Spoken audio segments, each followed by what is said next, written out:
I'm going to show you how to turn a crochet chain cast on into a double knitting cast on. This is a crochet chain. You can see the chain there and the stitches across the top.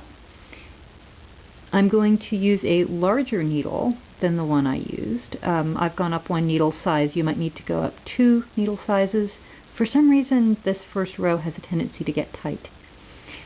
This is the spare loop that you will invariably end up with at the end of a crochet chain cast on, and I am going to use that loop as the first chain of my new row, the first stitch of my new row. So there's 1 stitch,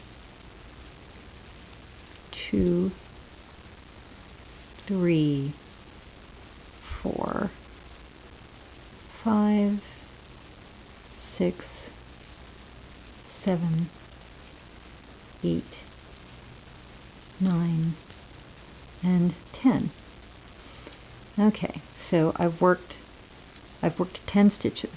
Now I'm going to flip my work over, and I only needed the larger needle for that one row. So if you don't happen to own the larger size needle, you could just borrow one from a friend just for that one row. Now I'm going to come back across, and I've got purl bumps facing me. So what I can do is bring the size needle I want to knit with up underneath that purl bump and knit into it.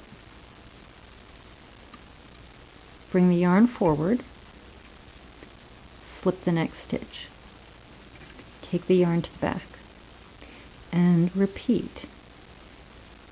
Up underneath in the purl bump and knit that, yarn forward and slip, and yarn to the back. Up through the purl bump, work that, yarn forward, and so on.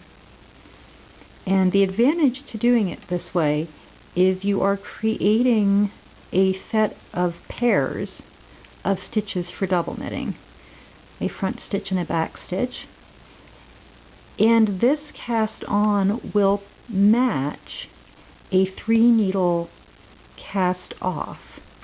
So if you like to do your double knitting so that it sort of has this nice edge, this is a great way to do it. You can start with this cast on, and then you can end with a 3 needle bind off, and the whole thing will match really nicely.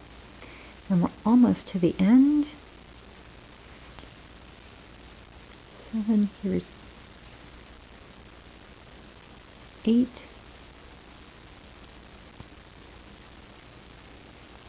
and 9,